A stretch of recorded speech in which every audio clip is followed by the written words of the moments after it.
Menurut rancangan dari Majelis Agung, bacaannya ada 3, yaitu 1 Raja-Raja 17, 8-16, Ibrani 9, 24-28, Markus 12, 38-44.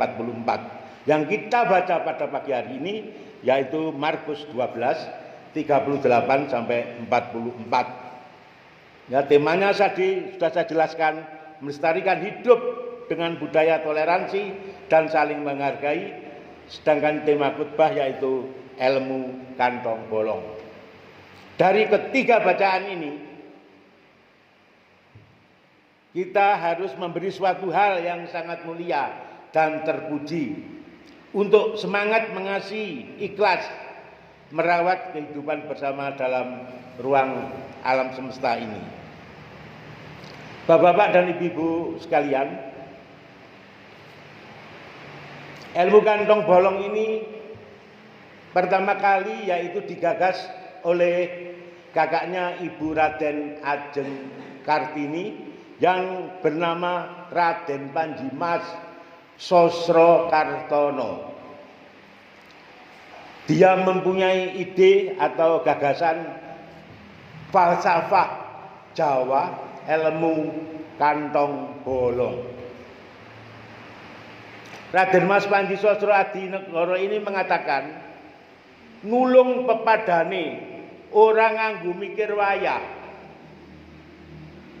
Waduk kantong yen ana isi lumuntur marang sesami. Nulung pepadane, menolong kepada semua orang, kepada setiap orang, ya, kita memberi pertolongan, memberkati, memberi. Orang nganggo mikir wayah, iki wayahe panen tak gak panen, iki wayahe bayaran tak gak bayaran, iki wayahe awan tak bengi. Wis ora dipikir iku. Waduk iki weteng.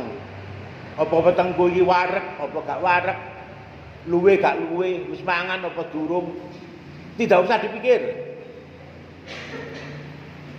Kantongnya ana isine apa ora? Saku, sak, kantong ana isine apa ora? Yen ana isi lumuntur marang sesami. Yen ana isine lumuntur marang sesami. Ya, lumuntur yaitu dikasihkan, diberi kepada sesama manusia yang memerlukan. Banyak saudara-saudara kita yang memerlukan, yang begitu hidupnya susah, makan susah, ya, menderita, kebutuhan sehari-hari susah. Inilah yang perlu ditolong. Inilah yang perlu ditolong. Bapak-bapak dan ibu-ibu yang dikasihi Tuhan, falsafah ini begitu dalam. Ya, masalah berbagi berkat. Pada waktu Bapak Pendeta Jonet ini sering menggunakan falsafah, Pak.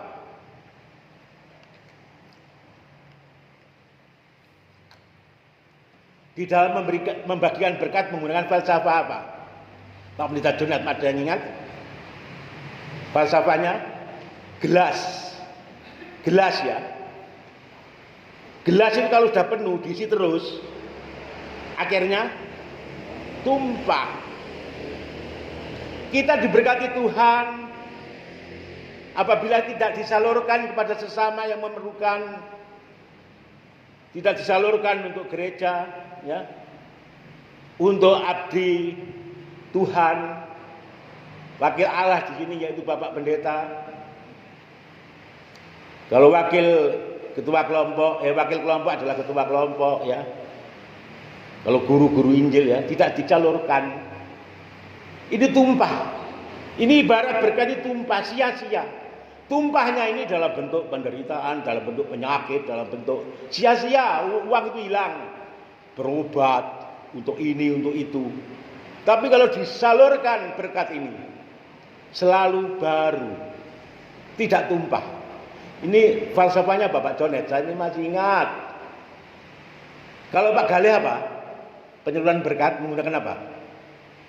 Pak Gale sudah 3 kali loh Masuk ada sing eling ada falsafahnya Pak Gali apa? Untuk berkat dan penyaluran berkat falsafahnya apa? Selang. Ya selang. Coba Bapak Ibu kalau punya selang. Begitu diputar satu kali diairkan ya. Kemudian lama tidak disalurkan, tidak dibuka. Apa yang terjadi? Lumut. Begitu dibuka kotor, bukannya jernih, kotor. Begitu pula kita ini kalau sudah penuh dengan berkat, ada berkat tidak disalurkan, bisa kotor. Mengotori diri kita sendiri. Penuh dengan keakuan, penuh dengan rasa hidup keduniawian, tidak memikirkan kepada sesama. Tidak ada ilmu kantong bolongnya. Kalau Pak Mardi apa? Pak Mardi baru-baru ini khotbahnya bagus sekali. Menggunakan orang membagi berkat itu tidak harus apa Pak Mardi? Orang membagi berkat tidak harus menunggu kaya. Itu saya ingat. Orang bagi berkat itu tidak harus menunggu kaya. Tidak harus menunggu jadi direktur. Tidak harus menunggu jadi legislatif. Tidak harus menunggu rumahnya tingkat baik, punya mobil. Nanti kalau sudah punya mobil ingin kapal terbang. Terus sudah punya kapal terbang ingin pergi ke bulan. Ya, terus saja. Bapak-bapak dan ibu-ibu yang dicintai oleh Tuhan Yesus, ilmu kantong bolong ini sungguh untuk menolong sesama hidup,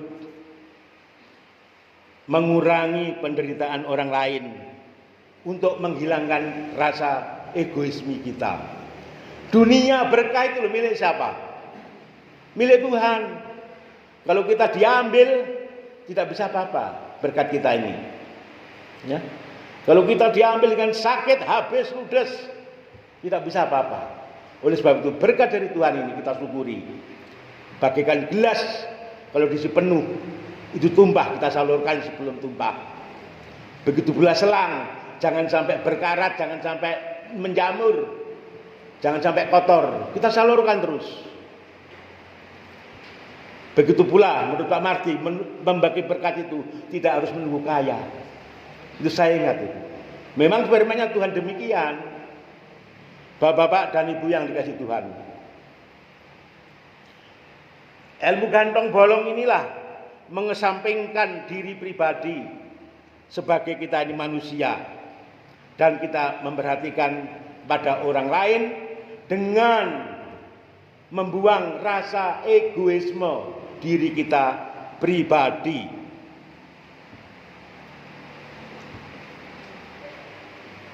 Egoisme ini bagaikan kantong bolong,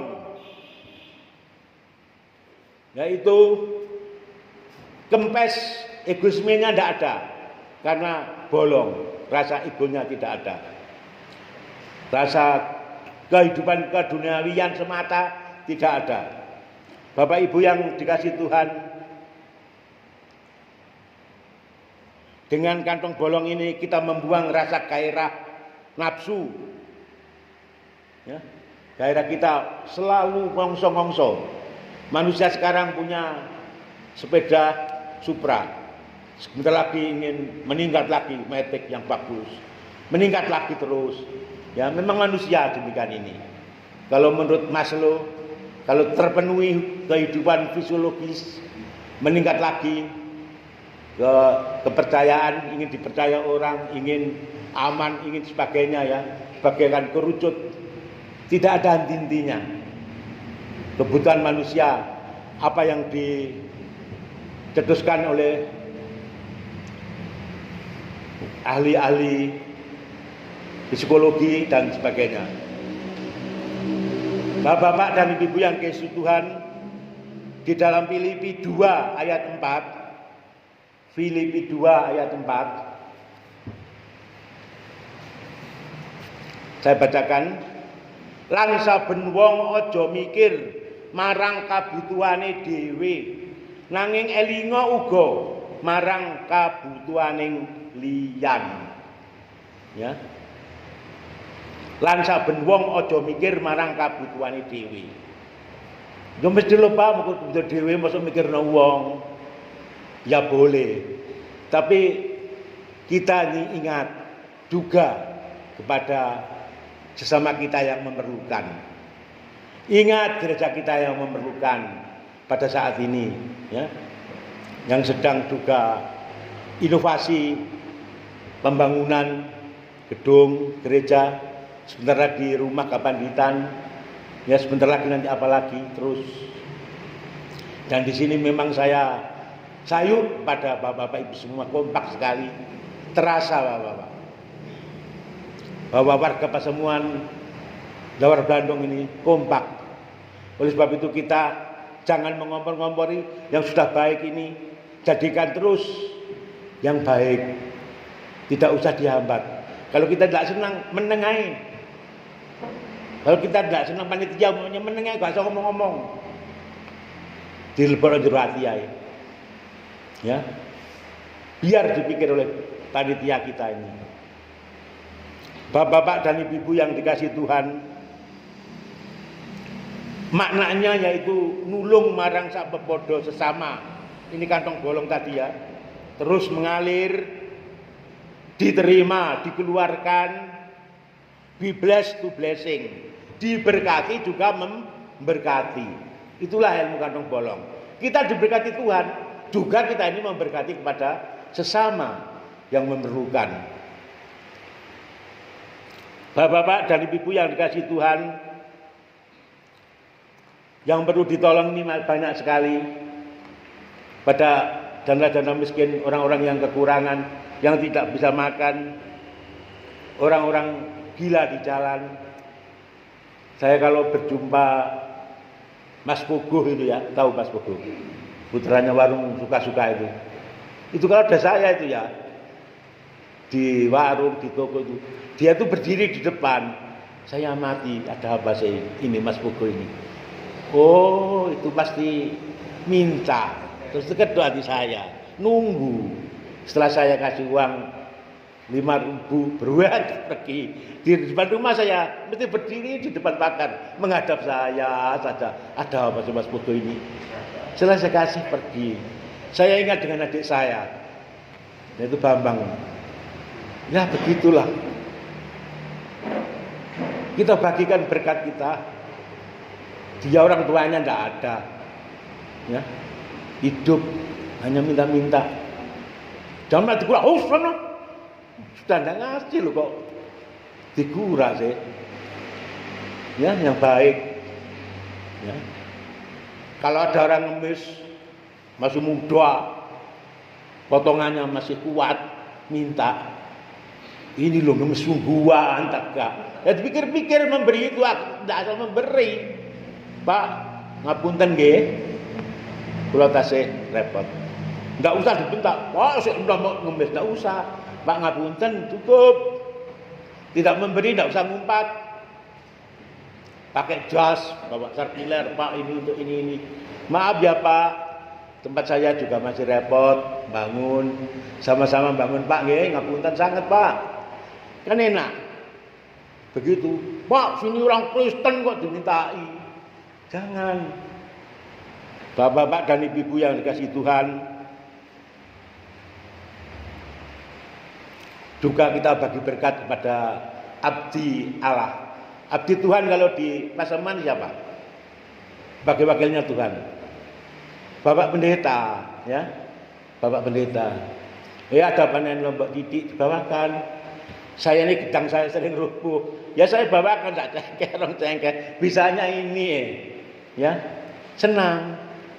Bisa tanaman pisang saya banyak. Kemarin rubuh tapi tidak ada buahnya, 6 angin. Ya, itu. Ada untungnya besar-besar aduh. Ya terserah kita bawa. Kalau ada berkat banyak ya kita belikan apalah sembako apa. Itu Bapak pendeta itu wakil Allah. Kalau begitu senang. Bapak-bapak yang dikasih Tuhan, ketua kelompok ya begitu, jangan selalu dibentak-bentak. torak tarian naik. Nggak ada tarian, persembahan yang ada. Ya, memang kita ini hidup itu bergereja ya begitu, persembahan untuk Allah. Kalau kita tidak bisa memberi ya tidak usahlah. Ya, nggak ada, tidak ngasih tidak apa-apa kok. Bu Murni itu coba tanyakan bagi mereka yang ada, yang rela, yang ikhlas. Ya, panitia ya begitu, himbau, tidak pernah memaksa. Bapak dan ibu-ibu yang dikasih Tuhan, kita melihat pada spanduk kita program pembangunan jangka panjang atau PPJP, mandiri dan menjadi berkat. Ini adalah program tahun 2016 sampai tahun 2034.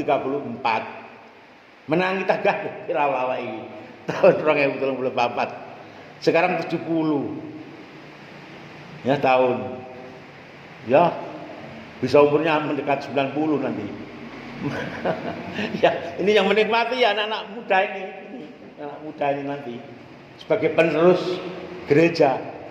Oleh sebab itu mulai sekarang diadakan pelatihan-pelatihan, diadakan pembekalan, diadakan pembaruan ya.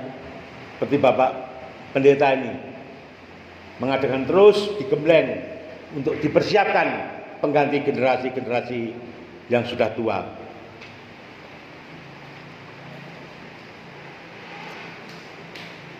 Bapak-bapak yang dikasihi Tuhan, dengan kemandirian inilah jika kita semua bisa mandirikan gereja kita sebagai program pembangunan jangka panjang untuk menjadi berkat kepada sesama. Kita bisa mandiri, kita tidak mengharapkan pada bantuan orang lain, yaitu pihak ketiga dari pemerintah, dari manapun. Kita cukup mandiri. Dan kita bisa menjadi berkat bagi sesama. Kita bisa menjadi berkat pada saudara kita. Ada bulan Ramadan kita menjadi berkat, ikut juga membawa acara berbuka puasa bersama dan sebagainya, menjadi berkat untuk orang lain juga. Bapak-bapak yang dikasihi Tuhan, tidak semuanya, kita semuanya ini manusia hidup secara terbuka. Masih banyak hatinya yang tertutup. Karena apa? Karena ditutup oleh ego. Ditutup dengan rasa duniawinya. Tidak mudah menjalankan ilmu kantong bolong ini.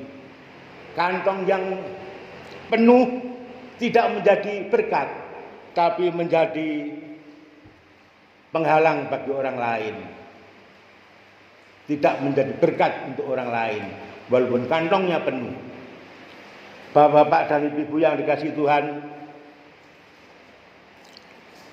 kita dengarkan terlebih dahulu persembahan dari tim musik. Judulnya yaitu Tak Berhenti Percaya.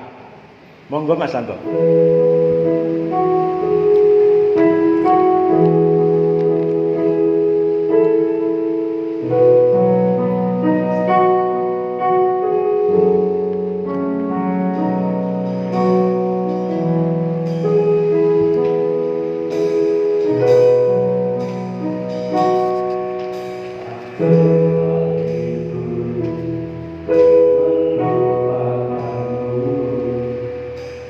Amen.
nek kasih aplaus.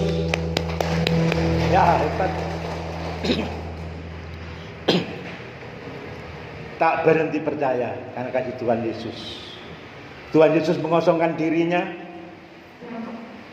menjadi manusia, melepaskan ketuhanannya untuk mati di kayu salib. Dia mempersembahkan tubuhnya, rela disalib dengan mencucurkan darahnya. Darahnya adalah untuk menebus kita semua. Tuhan Yesus sebagai subjek, juga sebagai objek. Dia mempersembahkan dirinya, bukan yang dipersembahkan itu binatang, darah binatang, melainkan darah sendirinya, darah dia sendiri untuk menebus dosa-dosa kita. Dia mengosongkan dengan sepenuh hati. Kita renungkan, lain dengan orang imam besar Israel, dia itu menebus dosa bukan mengorbankan dirinya, melainkan dia ini mengorbankan darah binatang. Tetapi kalau Yesus adalah darahnya sendiri untuk dikorbankan. Di dalam perjanjian lama, kalau ada dosa itu sebentar-sebentar mengorbankan binatang, darah binatang, menyembelih binatang, menyembelih kambing. Tapi sekarang darah Tuhan Yesus satu kali untuk selama-lamanya. Karena Yesus itulah sesungguhnya ilmu kantong bolong total. Apa yang kita balas untuk dia?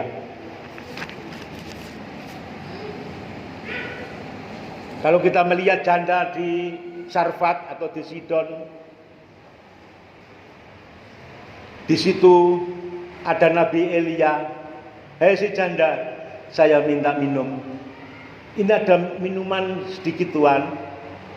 Ya, saya minta minum. Setelah itu, hei janda, saya minta roti. Tuhan, ampunilah kami. Saya hanya mempunyai segenggam tepung. Ini akan saya buat roti untuk anak saya yang sedang sakit, Tuhan. Saya juga belum makan, Tuhan. Tolong sekali lagi buatkan saya roti. Pemberkatan Tuhan akan banyak. Elia dibuatkan roti dimakan. Tepungnya tidak habis-habis. Bisa dia memasak untuk anak-anaknya, dibawa pulang yang sedang sakit. Dan dia berkata kepada Elia, Elia, anakku sudah mati, Tuhan. Tolong Tuhan. Anak dipangku oleh Elia. Mendapat pertolongan dari Bapa. Anak tersebut hidup kembali. Roti yang dibuat walaupun tepungannya segenggam bisa memberkati terus-menerus anaknya, dia sendiri juga Elia. Bukankah dia itu janda yang miskin? Dari yang ada dia persembahkan. Saudara-saudara yang dikasih Tuhan, begitu pula Yesus melihat orang janda mempersembahkan. Di suatu kotak persembahan, Yesus mengamati ada seorang janda, hanya 2 sen, 2 peser uang yang dipersembahkan. Orang kaya begitu banyak, kantongnya tebal, persembahannya banyak-banyak. Apa yang terjadi oleh Tuhan Yesus? Sesungguhnya janda inilah mempersembahkan yang paling banyak dari kamu semua orang-orang kaya. Kamu semua itu memberi karena dari kelimpahanmu, tetapi janda ini memberi dari kekurangannya, dia persembahkan. Dan janda itu percaya bahwa Tuhan itu senantiasa memberkati di dalam hidupnya. Bapak-bapak dan ibu-ibu, berbagi itu tidak harus menunggu kita itu kaya. Ya sebagaimana Pak Marti baru-baru ini khotbahnya yang begitu bagus. Mempersembahkan itu tidak berangkat dari cukup, tidak berangkat dari berhasil, sukses, banyak uang, tabungan banyak, dan sebagainya. Tapi berangkat dengan keikhlasan hati, tanpa berpikir, tanpa takut, karena dia berdasarkan firman Tuhan. Tuhan akan memberkati. Bapak-bapak dan ibu, ada hambatan. Ya Pak, saya ini mau ke gereja. Sulit Pak, untuk persembahan saja saya tidak bisa. Malu, pakaian saya lusuh, sepatu saya jelek, saya tidak punya sepeda motor Pak, mau jalan kaki. Mau ke gereja malu Pak. Apa yang kamu persembahkan? Masa hanya tangan Pak dimasukkan? Allah sesungguhnya itu tahu semuanya ini. Allah tahu isi hati kita. Kalau kita ini menghadap pada Tuhan, serahkanlah. Kita tidak memberi persembahan, tidak apa-apa, tidak usah malu. Tuhan sesungguhnya tahu. Kalau punya uang hanya 1 sen yang persembahkan itu, bagai janda tadi. Kalau tidak, ya tidak. Mempersembahkan tubuh kita lebih penting. Persembahan tubuh kita ini, kita ke gereja ini sudah mempersembahkan tubuh kita. Kita berdoa berapa kali setiap hari ini sudah mempersembahkan tubuh kita. Kita membaca Alkitab, bernyanyi di rumah, ini sudah mempersembahkan tubuh kita. Jadi persembahan tubuh kita itu juga penting. Di samping uang, kalau memang ada, persembahan tubuh inilah sangat penting untuk Tuhan. Bapak-bapak yang dikasih Tuhan, sekali lagi Tuhan ini tahu isi hati kita. Tidak usah malu, tidak usah takut. Tuhan senantiasa menyertai kita. Sebagaimana Ibu Teresa. Ibu Teresa itu adalah seorang biarawati India. Dia sudah tua. Not all of us can do great thing, but we can do small thing with great love. Not all of us can do great thing. Tidak semua pemberian kita itu besar, but we can do small thing with great love. Tapi persembahan kita itu kecil tapi dengan penuh cinta. Besar tidak ada kasih, besar tidak ikhlas, besar tidak tulus. Walaupun kecil, tulus, penuh dengan cinta. Ini dihargai oleh Tuhan. Lebih-lebih kalau kita bisa yang besar, ikhlas, sebagaimana ilmu kantong bolong tadi, luar biasa. Pemberkatan Tuhan akan luar biasa. Yang penting keikhlasan hati kita. Dengan demikian Bapak-bapak, mari kita song-song program pembangunan jangka panjang GKJW untuk mandiri dan menjadi berkat kepada semua orang. Amin.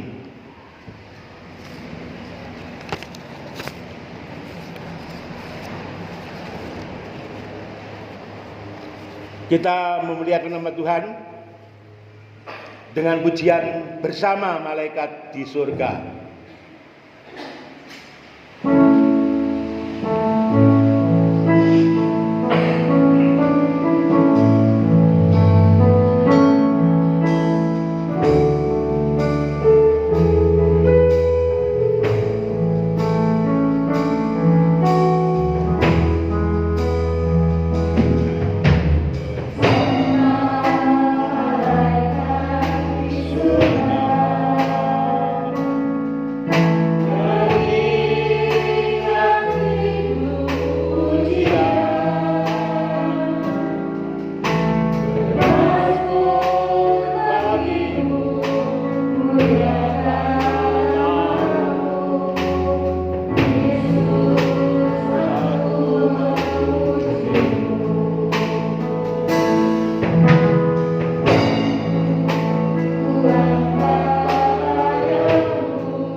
pembacaan Imam Rasuli yang akan disampaikan oleh majelis. Bapak Ibu, kami